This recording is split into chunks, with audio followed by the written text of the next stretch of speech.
Hey everyone, myself Dashni, first BEd from English Department, Shakti Institute of Teacher Education and Research College. Today we are going to see Unit 1, Childhood and Growing Up. Our topic is Nature and Nurture. Nature and Nurture controversy. Two basic factors determining the human development is nature and nurture, which can also be referred as heredity and environment respectively. Nature is an heredity, nurture is an environment. Nature vs nurture. Nature is a relationship and caring that surround us. Nature is genetic. அதாவது nature அப்படின்னா நம்மளோட gene, நம்மளோட முன்னோர்கள்கிட்ட இருந்து வர characteristics தான் நேச்சர்னு சொல்கிறாங்க. அதை வந்து ஹெரிடிட்டின்னு சொல்லலாம். நர்ச்சர்னால் அது வந்து நம்மளோட என்விரான்மெண்ட், அதாவது நம்ம சுற்றி உள்ளவங்களை பார்த்து நம்ம கற்றுக்கிட்டு நம்ம கேரக்டரில் மாடிஃபை ஆகிறது தான் நர்ச்சர்னு சொல்கிறாங்க. Nature is an gene and heredity factor. Physical appearance, personality characteristics. அதாவது நேச்சர்னால் நம்மளோட ஜீன்லேருந்து வர்றது தான். நம்ம அப்பியரன்ஸ் வந்து நம்ம அம்மா மாதிரி இருக்கலாம், அப்பா மாதிரி இருக்கலாம், இல்லை நம்ம தாத்தா பாட்டி யார் மாதிரி வேணாலும் இருக்கலாம். இப்போ எக்ஸாம்பிள் சொல்லுவாங்க, உன்னோட கண் வந்து உங்கள் அம்மா மாதிரி இருக்குது, நீ வந்து உங்கள் அப்பா மாதிரி கலராக இருக்க, அந்த மாதிரி சொல்லுவாங்க. அதுதான் வந்து ஜீன்ஸ் அண்ட் ஹெரிடிட்டி ஃபேக்டர்னு சொல்கிறாங்க. நர்ச்சர்னால் environmental variables, childhood experience, how we were raised, social relationship, surrounding culture. அதாவது சின்ன வயசில் நம்ம எப்படி நம்மளோட சரௌண்டிங்ஸ் இருக்கோ அதை மாதிரி தான் நம்ம கேரக்டர் இருக்குன்னு சொல்கிறாங்க. இப்போ எக்ஸாம்பிள், நம்ம ஒரு நல்ல சரௌண்டிங்கில் இருக்கோம் அப்படின்னா நம்மளும் பேசானா அதே கேரக்டரோடு இருப்போம். இப்போ எக்ஸாம்பிள், நம்ம சுற்றி இருக்க சரௌண்டிங்ஸில் யாராச்சும் சண்டை போடுறவங்க, இல்லை வந்துட்டு ட்ரிங்க் அண்ட் ட்ரைவ் அந்த மாதிரி இருக்கவங்க, அந்த மாதிரிலாம் பார்த்தோம் அப்படின்னா நம்மளும் பேசானா அதே கேரக்டரிஸ்டிக் வரும் அப்படின்னு சொல்லி தான் இங்கே சொல்கிறாங்க. பேசிக் ஃபேக்டர் டிட்டர்மைனிங் ஹியூமன் டெவலப்மெண்ட். பேசிக்காக ஹியூமனுக்கு என்ன இம்பார்ட்டன்ட் அப்படின்னா ஹெரிடிட்டியும் ஒரு ப்ளஸ் தான், என்விரான்மெண்ட்டும் ஒரு ப்ளஸ் தான். அது ரெண்டும் சேர்ந்தது தான் ஒரு ஹியூமன் அப்படின்னு சொல்கிறாங்க. ஹெரிடிட்டி இல்லாமல் ஹியூமன் இல்லை, என்விரான்மெண்ட் இல்லாமல் ஹியூமன் இல்லை. ரெண்டுமே கற்றுக்கிட்டு ரெண்டில் இருக்கிறதையே எடுத்துக்கிறதா நம்ம ஹியூமன் அப்படின்னு சொல்கிறாங்க. Next, mechanism of heredity. அதாவது 23 பேர் ஆஃப் குரோமோசோம் அது சேர்ந்தால் தான் ஒரு குழந்தை உருவாகும் அப்படின்னு சொல்கிறாங்க. அதாவது மேல் என்ன கேரி பண்ணுறாங்க அப்படின்னா XY chromosome, X from mother and Y from father. Female carries XX chromosome, X from mother and X from father. Human egg contain 23 chromosomes selected from the mother's 46. அதாவது ஹியூமன் எக்கில் இருக்க 23 குரோமோசோம்ஸ் வந்து மதரோட எக்கில் இருந்து தான் எடுக்கிறாங்க அந்த 46 அப்படின்னு சொல்கிறாங்க. 1 chromosome is selected from each of the 23 pair. ஒரு குரோமோசோம் செலக்ட் பண்ணுறது 2 பேர்த்திட்ட இருந்து 23 குரோமோசோம் எடுக்கிறாங்க. அதே மாதிரி human sperm contains 23 chromosome selected from the father 46. அதாவது அப்பாட்ட இருக்க 46ல இருந்து 23 எடுக்கிறாங்க. அதுலேயும் வந்துட்டு ஒரு chromosome 1 chromosome is selected from each of the 23 pairs. ரெண்டுலேயுமே 23 எடுத்து 46 ஆனால் தான் ஒரு குழந்தை ஃபார்ம் ஆகுது. அதுதான் நம்ம ஹெரிடிட்டி அப்படின்னு சொல்கிறாங்க. அதாவது அப்பா கேரக்டரும் இருக்கும், அம்மாவோட கேரக்டரும் இருக்கும். இதில் 23, அதில் 23, டோட்டலாக 46 அப்படின்னு சொல்கிறாங்க. அதுக்கப்புறம் meaning of the term environment and nature. அதாவது என்விரான்மெண்ட்டை நேச்சர்னு சொல்லலாம். Environment is nothing but the sum of total of surrounding in which an individual has to live. Psychologically an individual environment is related to those stimuli which he face from the moment of fertilized till death. அதாவது என்னென்னா, நம்ம என்விரான்மெண்ட்டுங்கிறது என்னென்னா நம்ம வாழ்கிற இடத்த சுற்றி யார் யாரெலாம் இருக்காங்க, அது என்னென்ன இருக்கோ அது எல்லாமே என்விரான்மெண்ட் தான். அது நம்ம கருவில் உருவானதுலேருந்து நம்ம சாகிற வரைக்கும் அந்த என்விரான்மெண்ட்ங்கிற ஒன்று கூடயே தான் வரும். நம்ம லைஃப்பில் என்விரான்மெண்ட்டு ஒரு மெயின் ரோல் ப்ளே பண்ணுது. ஹெரிடிட்டி மட்டும் இல்லை, நம்ம கேரக்டர் டிசைட் பண்ணுறதுல என்விரான்மெண்ட்டு ஒரு முக்கியமான இடத்துல இருக்குது அப்படின்னு சொல்கிறாங்க. Environment is generally divided into 2 categories, natural and social. Heredity and environmental role. Heredity or nature, environment or nurture. Strong influence of physical development. ஹெரிடிட்டியில் வந்து நம்ம ஸ்ட்ராங் இன்ஃப்ளூயன்ஸாக இருக்கும். நம்ம ஃபிசிக்கல் கேரக்டர் எல்லாமே வந்து நம்ம ஹெரிடிட்டி பேஸ் பண்ணி தான் இருக்கும். Everything that surrounds and influence child. அதாவது என்விரான்மெண்ட்னால் நம்ம சுற்றி என்ன இருக்குது, அது நம்ம எதை பார்த்து இன்ஃப்ளூயன்ஸ் ஆகிறோமோ அதை தான் வந்து என்விரான்மெண்ட்டுன்னு சொல்லி சொல்கிறாங்க. For example family, school, neighbour, media இது எல்லாமே வந்துட்டு நமக்கு என்விரான்மெண்ட் தான். நம்ம எங்கே போனாலும் யாரெல்லாம் கூட இருக்காங்களோ அது எல்லாமே என்விரான்மெண்ட் தான் நம்ம சொல்லணும். Mechanism of heredity genetic transmission of heritable characteristics from parent to offspring. அதாவது நம்ம கேரக்டரிஸ்டிக்ஸ் நம்மளோட கேரக்டர்லேருந்து தான் நம்ம குழந்தைகளுக்கு பாஸ் ஆகுது அப்படின்னு சொல்கிறாங்க. ஒரு ஜீன்லேருந்து இன்னொரு ஜீனுக்கு போகிறது, அதாவது நம்ம பரம்பரையாக ஒரு கேரக்டர் வந்துகிட்டே இருக்கும். ஃபார் எக்ஸாம்பிள் கேரக்டர் மட்டும் இல்லை, இப்போ டிசீஸும் அப்படி தான் சொல்கிறாங்க. இப்போது அப்பாவுக்கு சுகர் இருக்குன்னா அவங்க குழந்தைக்கும் சுகர் இருக்குது. இப்போ ஒரு டிசீஸ் வருது அப்படின்னா அவங்க அப்பா அம்மா இல்லை தாத்தா பாட்டி யாருக்காச்சும் இருந்துச்சா அப்படின்னு தான் ஃபஸ்ட்டு இப்போ கேட்குறாங்க. அந்த மாதிரி ஜெனட்டிக்காக தான் நமக்கு ஒரு டிசீஸ் கூட வருது அப்படின்னு சொல்கிறாங்க. பேசிக்காக டிஎன்ஏ மாலிகுலை நமக்கு என்னென்னு தெரியும். அதுக்கப்புறம் இப்போது நம்ம ட்வின்ஸ்லேயே 2 விதமாக இருக்காங்க, ஃபர்டனல் அண்ட் ஐடென்டிக்கல் ட்வின்ஸ் அப்படின்னு சொல்லுவாங்க. ஐடென்டிக்கல் ட்வின்ஸ் அப்படின்னு பார்த்தோம் அப்படின்னா அவங்க எப்படி டெவலப் ஆகுறாங்கன்னா, develop from the same egg and same sperm.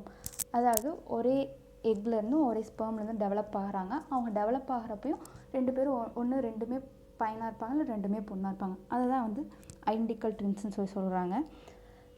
ஃபர்டனல் twins அப்படின்னா develop from 2 set of egg and sperm same sex or one of each other. ஒரே அதாவது ஒரு பொண்ணு ஒரு பையனாகவும் இருக்கலாம், இல்லை 2 பேரும் ஒரு பொண்ணு ஒரு பையனாக இருக்கலாம். பட் ஆனால் அவங்கள்ட்ட டிஃப்ரென்ஸ் இருக்கும். இப்போ ஐடென்டிக்கல்னால் ஒரே மாதிரி இருப்பாங்க, ஃபர்டனல்னால் டிஃப்ரென்ஸ் இருக்கும். அவங்க ஃபேஸில் டிஃப்ரென்ஸ் இருக்கலாம், இல்லை ஹைட்டு, இல்லை அவங்க கலரு, இல்லை. ஃபஸ்ட்டு நம்ம பார்க்க போகிறது என்னென்னா ஸ்டடீஸ் சப்போர்ட்டிங் ஹெரிடிட்டி. அதாவது ஹெரிடிட்டியில் ஸ்டடீஸ் யாரெல்லாம் இதுக்கு சப்போர்ட் பண்ணுறாங்க, என்னென்ன சொல்லியிருக்காங்கன்னு பார்க்கலாம். ஃபஸ்ட்டு வந்து hybrid experiment and selective breeding with the animals. ஹைப்ரிட்னாவே நேச்சுரலாக தெரியும், ஒரு 2 பிளான்ட்டையோ இல்லை 2 டிஃப்ரெண்ட் டைப்ஸ் ஆஃப் அனிமலையோ கிராஸ் பாலினேஷன் பண்ணி அது புதுசாக ஒரு ப்ராடக்ட் வரது தான் ஹைப்ரிட்னு சொல்லுவாங்க. இப்போ எக்ஸாம்பிள் நம்ம சீட்லெஸ் ஃப்ரூட்ஸ் பார்க்கலாம், இல்லை வந்து இப்போ ரோஜா செடி எடுத்துட்டோம் அப்படின்னா 2 செடியை காம்பினேஷன் பண்ணி ஒரு டிஃப்ரெண்ட் கலர் கொண்டு வருவாங்க, அது எல்லாமே ஹைப்ரிட்னு சொல்லுவாங்க. அதேமாதிரி selective breeding with the animal அப்படின்னா இந்த கேரக்டர் தான் நமக்கு வேணும், அந்த அனிமல்கிட்டேருந்து இது தான் வேணும்னு சொல்லி, இல்லை அந்த பிளான்ட்லேருந்து இந்த கேரக்டர் தான் வேணும்னு சொல்லி செலக்டிவாக நம்ம செலக்ட் பண்ணி ஹைப்ரிட் பண்ணுறது தான் இந்த ஹைப்ரிட் எக்ஸ்பிரிமெண்ட் சொல்கிறாங்க. ஃபார் எக்ஸாம்பிள் இப்போ வந்து ஒரு ஹெரிடிட்டிலேருந்து தான் இன்னொரு ஹெரிடிட்டி வந்துச்சு அப்படின்னு சொல்லி இந்த ஹெரிடிட்டியும் கிராஸ் பாலினேஷன் பண்ணால் ஒரு ப்ராடக்ட் வரும், அதுதான் ஹைப்ரிட் அப்படின்னு சொல்கிறாங்க. அதாவது கலிட்டன் வந்து ஒரு ஸ்டடி பண்ணுறாரு. அந்த ஸ்டடியில் வந்து 800 பிரிட்டிஷ் ஃபேமிலி எடுத்துக்கிறாரு. அதில் 977 ஜீனிஸ் எடுக்கிறாரு. அப்படி எடுத்து பார்க்குறப்போ அவங்க ஃபேமிலியும் அவங்க ரிலேட்டிவ்ஸை இன்வெஸ்டிகேஷன் பண்ணி பார்க்குறப்ப அதில் வந்து 537 வந்து எலிமினன்ட் ரிலேட்டிவ்ஸாக இருந்தாங்க. அதாவது நல்ல ஜீனியஸாகவும் மோர் தென் ஆவரேஜ் அண்ட் ஜீனியஸாக இருக்காங்க 537. அதே வந்துட்டு அவர் நார்மல் அதாவது ஆவரேஜ் பீப்புள் 977 எடுத்து அதே மாதிரி இன்வெஸ்டிகேஷன் பண்ணுறாரு. அந்த இன்வெஸ்டிகேஷனில் ஒன்லி 4 ஆர் எமினன்ட் ரிலேட்டிவ்ஸ், அதாவது 4 பேர் மட்டும்தான் வந்துட்டு ஜீனியஸாக இருக்காங்க. இதுதான் அவரோட ஸ்டடி. அது வந்து ஜீனை பேஸ் பண்ணி தான் இருக்குது. இப்போ நம்ம முட்டாளாக இருக்கோம், இல்லை அறிவாளியாக இருக்கோம், இதுவுமே வந்து நம்ம ஜீனை பேஸ் பண்ணி இருக்குது அப்படின்னா அவர் இந்த ஸ்டடியில் சொல்லியிருக்காரு. ஏன் அப்படின்னா 800 ஃபேமிலிஸில் 977 பேர் ஜீனியஸாக இருக்காங்க. அதில் 537 மட்டும்தான் வந்துட்டு ஜீனியஸ் ரிலேட்டிவ்ஸாக இருக்காங்க. அதே மாதிரி நார்மல் ஹியூமன், அதாவது ஆவரேஜ் ஹியூமனில் வந்துட்டு 937 பேர் எடுக்கிறாரு. அதில் வந்துட்டு 4 பேர் மட்டுமே ஜீனியஸாக இருக்காங்க. ஸோ இது வந்து ஜீனை பேஸ் பண்ணி தான் இருக்குது அப்படின்னு சொல்லி வந்து ஹெச்ஹெச் காடார்ட் இவர் என்ன பண்ணுறாருன்னா ஒரு கலிக்கா ஃபேமிலி, அது வந்து ஒரு டைப் ஆஃப் ஃபேமிலி, அந்த ஃபேமிலியை பற்றி படிக்கிறாரு. Who was a soldier who married 2 women, one was feeble minded and another was normal. ஃபெபிள்னா கெட்டனம் இருக்காங்க, அந்த மாதிரி கெட்டனம் இருக்கவங்க ஒருத்தவங்களையும் இல்லை நார்மலாக இருக்க ஒருத்தரையும் கல்யாணம் பண்ணுறாரு. அந்த ஃபெபிள் மைண்டட் உமன் கண்டைன்ஸ்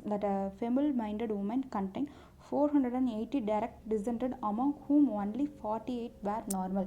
அதாவது அந்த ஃபெபிள் மைண்டோட இருக்க அந்த உமனோட ரிலேட்டிவ்ஸில் பார்க்குறப்போ ஒன்லி 48 மெம்பர்ஸ் வேர் தி நார்மல். அதாவது எந்த ஒரு கெட்ட பழக்கம் இல்லாமல் நார்மலாக இருக்குது 48 பேர் மட்டும்தான் நார்மலாக இருக்காங்க அப்படின்னு சொல்கிறாங்க. மிச்சம் இருக்க எல்லாருமே எப்படி இருக்காங்கன்னா கிரிமினல்ஸாக, ட்ரங்க் அண்ட் ட்ரைவாக, செக்ஷுவலி அரெஸ்டட் அந்த மாதிரி இருக்காங்க அப்படின்னு சொல்கிறாருங்க. அதே மாதிரி அந்த இன்னொரு பக்கம் இருக்க உமன், அதாவது நார்மல் உமனை மேரேஜ் பண்ணார அது அவரோட இன்னொரு பக்கம் நார்மல் ஒய்ஃப் அவங்க ரிலேட்டிவ்ஸ் எடுத்து பார்க்குறப்போ அவங்க சைடு ரிலேட்டிவ்ஸில் எப்படி இருக்காங்க அப்படின்னா அவங்க 49% நார்மலாக இருக்காங்க. அதாவது ஹாஃப் அண்ட் ஹாஃப் 100%ல் பாதி பேர் வந்து நார்மலாக தான் இருக்காங்க. பட் அந்த ஃபிபிள் மைண்டட் ஒய்ஃப் அவங்களில் வந்து 48 பேர் மட்டும்தான் நார்மலாக இருக்காங்க. மிச்சம் எல்லாருமே அவங்கள மாதிரி ஃபெபிள் மைண்டடாக தான் இருக்காங்க. இங்கே வந்து 49% நார்மல் மைண்டோட இருக்காங்க. ஸோ இதுவும் வந்து ஹெரிடிட்டி பேஸ் பண்ணி தான் இருக்குது. இப்போ கெட்டனா இருக்காங்கன்னா அவங்க ரிலேட்டிவ்ஸ் அவங்க சரௌண்டிங்ஸ், ஏன்னா ஒரு ஜீன் வைஸ் தான் எல்லாரும் ரிலேட்டிவ்ஸாக இருப்பாங்க. அவங்கவுங்க அப்படியே ஃபார்ம் ஆகி ஒருத்தர் கீழே ஒருத்தர் அந்த மாதிரி ஜெனட்டிக் ஃபார்ம் ஆகி வரும். அப்போ அவங்கள மாதிரி தான் அவங்க கேரக்டரும் இருக்கும் அப்படின்னு சொல்லி ஹெச் காடார்ட் சொல்கிறாரு. நம்ம பார்க்க போகிறது ஜூக் ஃபேமிலி. அதில் வந்து 1200 டிசெண்டன்ட்ஸ் இருக்காங்க. அந்த ஃபேமிலியில் corrupted fisherman and his corrupted wife, அதாவது எப்படி ஃபெபிள் மைண்டட் உமன் பார்த்தோமோ அதே மாதிரி இங்கே கரப்டட் ஹஸ்பண்ட் அண்ட் ஒய்ஃப் இருக்காங்க. கரப்டட்னா கெட்டனா இருக்கவங்க தான். அவங்க ரிலேட்டிவ்ஸை பற்றி இன்வெஸ்டிகேஷன் பண்ணுறப்போ அவங்கெல்லாம் எப்படி இருக்காங்கன்னா ரொம்ப இல் மைண்டடாகவும் பேட் ஹேபிட்ஸ் நிறைய இருக்கவங்களாகவும் இருக்காங்க. Only few were found to be normal. அதில் ரொம்ப கம்மியாக தான் நார்மல் மைண்டடான ஹியூமன் ரிலேட்டிவ்ஸ் இருக்காங்க அப்படின்னு சொல்லி சொல்கிறாங்க. இதுவும் என்ன பேஸ் பண்ணியிருக்கு, ஹெரிடிட்டி பேஸ் பண்ணி தான் இருக்குது அப்படின்னு இந்த ஸ்டடீஸ் வந்து ஹெரிடிட்டிக்கு சப்போர்ட் பண்ணுது. நெக்ஸ்ட் இவங்க என்ன பண்ணுறாங்க அப்படின்னா கோரிலேஷன் ஸ்டடீஸ் ஆன் ஐக்யூ. அப்படின்னா இன்டெலிஜென்ட் குவேஷன்ட், அதாவது நம்மளோட ஐக்யூ லெவல் எவ்வளோ இருக்குது அப்படின்னு சொல்லி நம்ம டெஸ்ட் பண்ணுவாங்க. ஒவ்வொருத்தவங்களோட ஐக்யூ வந்து டிஃப்ரெண்ட்டாக இருக்கும். ஒருத்தவங்க வந்து டக்குன்னு கேப்சர் பண்ணிப்பாங்க, ஒருத்தவங்களுக்கு வந்து டைம் ஆகும், இன்னொருத்தவங்களுக்கு வந்து ரொம்ப டைம் ஆகும். அந்த மாதிரி ஐக்யூ லெவல் வந்து ஒவ்வொருத்தவங்களுக்கும் டிஃப்ரெண்ட்டாக இருக்கும். இதில் அவங்க என்ன பண்ணுறாங்கன்னா degree of blood relationship test பண்ணுறாங்க. அதில் என்ன பண்ணுறாங்க அப்படின்னா ஃபஸ்ட்டு அன்ரிலேட்டட் பர்சன், ஒருத்தருக்கும் சம்மந்தம் இல்லாதவங்களோட டெஸ்ட் பண்ணுறப்போ என்ன ஆகுது அப்படின்னா 0% தான் 0% ஐக்யூ வந்து 0%ல் இருக்குது. ஏன் அப்படின்னா அவங்களுக்கும் இவங்களுக்கும் சம்மந்தமே இல்லை, ஜெனட்டிக்கும் எந்த இதுவுமே இல்லை, நீயும் நானும் சம்மந்தம் இல்லை, எப்படி உனக்கும் எனக்கும் ஒரே கேரக்டர் இருக்கும், அதுங்காட்டி 0%. நெக்ஸ்ட் வந்து ஃபஸ்ட்டு கசின், அதாவது மாமா பசங்க. இப்போ மாமா பசங்களுக்கும் நமக்கும் வந்துட்டு 12% மேட்ச் ஆகும். ஏன் அப்படின்னா அவங்க வந்து நமக்கு பிளட் ரிலேஷன், ஒன்று நம்ம அம்மா கூட பிறந்தவங்க, நம்ம அம்மா கூட பிறந்தவங்களாக இருப்பாங்க, இல்லை அப்பா கூட பிறந்தவங்களோட பசங்களாக இருப்பாங்க. ஸோ நமக்கு 12% மேட்ச் ஆகுது. அதுக்கப்புறம் நம்ம uncle aunties nephews and nice, அதாவது நம்ம அத்தை மாமா இல்லை தம்பி பொண்ணு சித்தப்பா பொண்ணு சித்தி பொண்ணு அந்த மாதிரி இருக்கவங்களோட மேட்ச் பண்ணுறப்போ 25% மேட்ச் ஆகுது.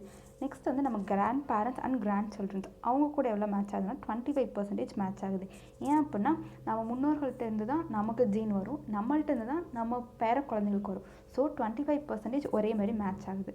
நெக்ஸ்ட் வந்து பேரண்ட் அண்ட் சில்ட்ரன், அம்மாவுக்கும் குழந்தைக்கும் எடுக்கிறாங்க, பேரண்ட்டுக்கும் சில்ட்ரனுக்கும் எடுக்கிறப்ப 50% ஒரே மாதிரி வருது. ஏன் அப்படின்னா நம்ம ரொம்ப முன்னாடி போகாமல் பக்கத்தில் இருக்க ஜீன் வந்து ஃபஸ்ட்டு அம்மா அப்பா தான். தாத்தா பாட்டிக்கெலாம் கொஞ்சம் 2 ஜீன் முன்னாடி போகும்ல, அந்த மாதிரி போகிறப்போ அம்மாவுக்கும் பொண்ணுக்கும் இல்லை அம்மாவுக்கும் பையனுக்கும் அந்த மாதிரி இல்லை அப்பா அம்மா 2 பேர்த்தோட கேரக்டருமே எடுத்து மேட்ச் பண்ணி பார்க்குறப்ப ஐக்யூ வந்து 50% ஒரே மாதிரி இருக்குது.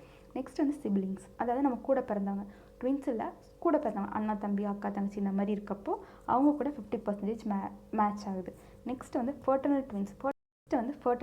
ஃபர்டர்னல் ட்வின்ஸ்னால் டிஃப்ரெண்ட்டாக இருப்பாங்க, அவங்கள வந்து டிஃப்ரென்ஸ் கண்டுபிடிக்க முடியும். ஒருத்தவங்க ஹைட்டாக இருப்பாங்க, இல்லை குட்டையாக இருப்பாங்க, குண்டாக இருப்பாங்க, ஒல்லியாக இருப்பாங்க, இல்லை ஃபேஸ் கட் வேறு மாதிரி இருக்கும், கேரக்டரிஸ்டிக்ஸ் வேறு மாதிரி இருக்கும். அந்த மாதிரி இருக்கவங்கள எவ்வளோ ஐக்யூ மேட்ச் ஆகுது அப்படின்னு பார்த்தா 50% மேட்ச் ஆகுது. இதே வந்து ஐடென்டிக்கல் ட்வின்ஸில் லாஸ்ட்டாக பண்ணுறாங்க, அவங்களுக்கு தான் இருக்கிறதே ஹையாக இருக்குது, எவ்வளோனா 90%. ஏன் அப்படின்னா அவங்க வந்து ஒரே மதர் ரூமில் ஒரே ஸ்பெர்மில் ஒரே எக்லேருந்து ஸ்ப்ளிட் ஆகிறங்காட்டி அவங்க 2 பேர்த்தோட ஐக்யூமே ஒரே மாதிரி இருக்குது. ஸோ நம்ம ஐக்யூ லெவல் கூட நம்ம ஹெரிடிட்டி பேஸ் பண்ணி தான் இருக்குது. இப்போ ஒரே ஊமில் வளர்ந்தவங்களுக்கு 90% இருக்குது, சம்மந்தம் இல்லாத 2 பேர்த்துக்கு எடுத்து பார்க்குறப்போ 0% இருக்குது. ஸோ நம்ம ஐக்யூ லெவல்லேருந்து நம்ம கேரக்டர்ஸ்லேருந்து நம்ம எல்லாமே வந்து ஹெரிடிட்டி பேஸ் பண்ணி தான் இருக்குதுன்னு சொல்லி ஹெரிடிட்டிக்கு சப்போர்ட் பண்ணி இந்த ஸ்டடீஸ் எல்லாம் சொல்கிறாங்க. நெக்ஸ்ட் நம்ம பார்க்குறது சப்போர்ட்டிங் ஸ்டடீஸ் ஆன், அதாவது இதுக்கு முன்னாடி பார்த்தது என்னென்னா ஸ்டடி சப்போர்ட்டிங் ஹெரிடிட்டி, அதாவது நம்ம ஜீனுக்கு சப்போர்ட் பண்ணி இருந்துச்சு. இப்போ வந்து இந்த ஸ்டடீஸ் வந்து என்விரான்மெண்ட்டுக்கு சப்போர்ட் பண்ணியிருக்கு. ஃபஸ்ட்டு நம்ம பார்க்குறது abnormal physical environment affects physical development, அதாவது கரெக்டான என்விரான்மெண்ட் இல்லை அப்படின்னா அந்த குழந்தையோட ஃபிசிக்கல் டெவலப்மெண்ட்டை அஃபெக்ட் ஆகும்னு சொல்கிறாங்க. ஃபார் எக்ஸாம்பிள் இப்போ நம்ம சரௌண்டிங்ஸில் யாராவது ரொம்ப மோசமாக இல்லை நம்ம சரௌண்டிங்ஸ் எல்லாருமே வந்து ரொம்ப டெவில் மைண்டடாக ஃபெபிள் மைண்டடாக இருக்காங்க அப்படின்னா அது நம்ம ஃபிசிக்கல் டெவலப்மெண்ட்டை அஃபெக்ட் பண்ணுன்னு சொல்கிறாங்க. அதுக்கு பண்ண ஒரு எக்ஸ்பெரிமெண்ட் தான் மான்ஸ்டர் ஃபிஷ். அதாவது என்ன பண்ணுறாங்க அப்படின்னா ஒரு ஃபிஷ்ஷோட எம்ப்ரியோஸை ஐஸ் பாக்ஸில் வைக்கிறாங்க. நார்மலாக ஃபிஷ் வந்து சீல தான் டெவலப் ஆகும், இங்கே டிஃப்ரெண்ட்டாக இந்த டெஸ்ட் பண்ணுறக்காக ஐஸ் க்யூப்பில் வைக்கிறாங்க. அது வந்து ப்ராப்பரான பிளேஸ் கிடையாது. ஏன்னா ஒரு எம்ப்ரியோவை கொண்டு போய் ஐஸ் பாக்ஸில் வச்சா அது டெவலப் பண்ணுறது டிஃப்ரெண்ட்டாக இருக்கும். ஸோ அப்போ என்ன ஆகுது அப்படின்னா அங்கேருந்து வர ஃபிஷ்ஷில் என்ன ஆகுது அப்படின்னா ஒரே ஒரு ஐ மட்டும்தான் இருக்குது, அது மிடில் இருக்குது. இது வந்து நார்மலாக எல்லா ஃபிஷ்க்குமே வந்துட்டு 2 ஐ இருக்கும், 2 சைடு நார்மலாக இருக்கும். இங்கே ஐஸ் பாக்ஸில் வச்சு டெவலப் பண்ணனால என்ன ஆகுது அப்படின்னா மிடில் ஐ வருது. ஸோ இதுதான் வந்து மாய்ஸ்டர் ஃபிஷ் அப்படின்னு சொல்லி சொல்கிறாங்க. நெக்ஸ்ட் நம்ம பார்க்கறது American Chinese on California coast. அதாவது நார்மலாக அமெரிக்காவில் இருக்க சைனீஸ் வந்துட்டு கலிஃபோர்னியாவில் வாழ்கிறாங்க. அப்போ அவங்க என்ன ஆகுது அப்படின்னா அங்கே ஆவரேஜாக எல்லா சைனீஸுமே வந்துட்டு நேட்டிவில் ஷார்ட்டாக இருப்பாங்க. ஆனால் அவங்க கலிஃபோர்னியாவுக்கு போனதுக்கப்புறம் அவங்க வந்து கொஞ்சம் ஹைட் ஆகலை, ரொம்ப ஹைட் ஆகலை, கொஞ்சம் அவங்க நேட்டிவ் ஹைட்டை விட கொஞ்சம் ஹைட் ஆகிறாங்க. ஸோ அவங்க என்ன சொல்கிறாங்க அப்படின்னா நம்ம ஜீன் ஹெரிடிட்டி மூலமாக வளர்கிறோம் அப்படின்னா அங்கே எல்லாமே நேட்டிவ்ஸ் வந்து ஷார்ட்டாக இருக்காங்க. ஸோ அங்கே கலிஃபோர்னியாவில் இருக்க சைனீஸும் வந்து ஷார்ட்டாக தான் இருக்கணும். பட் ஆனால் அவங்க நார்மலை விட ஆவரேஜ் கொஞ்சம் டாலராக இருக்காங்க. ஸோ நம்ம என்விரான்மெண்ட்டை பேஸ் பண்ணி தான் நம்ம ஹெரிடிட்டி இருக்குது, நம்ம ஜீன் இருக்குது அப்படின்னு சொல்லியிருக்காங்க. நம்ம பார்க்கறது என்னென்னா கேஸ் ஹிஸ்ட்ரி. ஃபர்னல் சில்ட்ரன். அதாவது ஃபர்னல் சில்ட்ரன் அப்படின்னா அன்ஃபார்ச்சுனேட்லி அவங்க வந்து ஹியூமன் சரௌண்டிங்ஸ் இல்லாத இடத்துல வளர்கிறாங்க. ஃபார் எக்ஸாம்பிள் இப்போ நம்ம டார்சன் படம் எடுத்துக்கலாம். ஜங் புக்கில் டார்சன் எடுத்துக்கலாம். டார்சன் வந்து எப்படி இருப்பாங்க, அவங்க வந்து பிறந்ததுலேருந்தே வந்துட்டு மனுஷங்களே இல்லாமல் ஹியூமன்ஸ் யாரும் இல்லாமல் அனிமல்ஸ் கூட வளருவாங்க. அந்த மாதிரி இங்கே என்ன பண்ணியிருக்காங்க அப்படின்னா 2 பொண்ணு இருக்காங்க, Amala and Kamala. They were found in den of wolf in Bengal forest. அந்த பெங்கால் ஃபாரஸ்ட்டில் உல்ஃபோட டென்னில் இருக்காங்க. ஒரு பொண்ணுக்கு, அதாவது அமலாவுக்கு வந்துட்டு 2 வயசு ஆகுது, கமலாவுக்கு வந்துட்டு 9 வயசு ஆகுது. அவங்க 2 பேருமே வந்துட்டு எப்படி நடந்துக்கிறாங்க அப்படின்னா எப்படி உல்ஃப் நடக்குமோ, எப்படி உல்ஃப் சாப்பிடுமோ அதே மாதிரி, எப்படி 4 கால் நடக்கணும் அதே மாதிரி தான் அவங்க நடக்கிறது, சாப்பிட்றது எல்லாமே உல்ஃப் மாதிரி இருக்குது.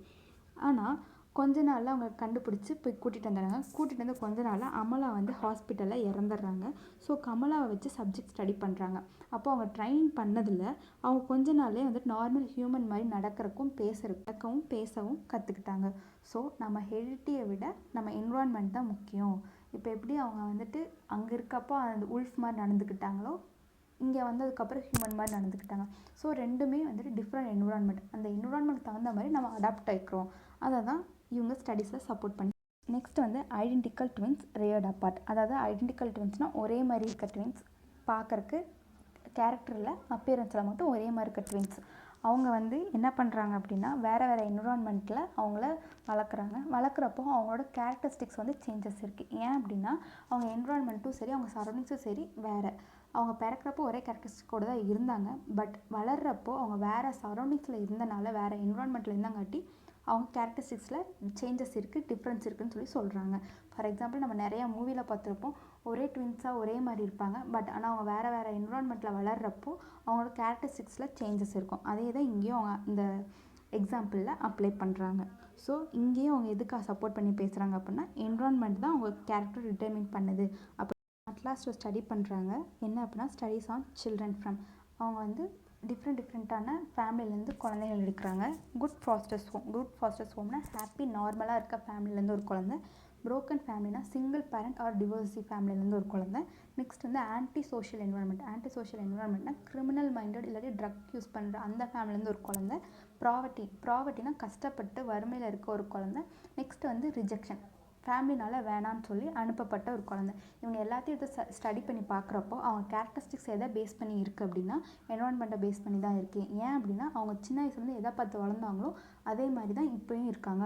ஸோ என்விரான்மெண்ட்டை பேஸ் பண்ணி தான் ஒருத்தவங்களோட கேரக்டரிஸ்டிக்ஸ் இருக்குது, ஹெரிடிட்டி இல்லை அப்படின்னு சொல்லி இந்த ஸ்டடீஸை அவர் முடிக்கிறாங்க. நம்ம நார்மலாக பார்க்குறப்போ ஸ்டடீஸ் ஆஃப் சப்போர்ட்டிங் என்விரான்மெண்ட்டும் சரி, ஸ்டடீஸ் சப்போர்ட்டிங் ஹெரிடிட்டியும் சரி, ரெண்டுமே வந்துட்டு கரெக்டாக இருக்க மாதிரி தான் இருக்கும். இதுக்கான டிபேட்ஸ் இப்போ வரைக்கும் போயிட்டு இருக்குது. இது வரைக்கும் ஆனால் ப்ராப்பரான ஆன்சர் கிடைக்கல. கூடி சீக்கிரம் கிடைக்கும் நம்புவோம். I hope you all understand. Thank you for giving to teach this topic. Our section is over.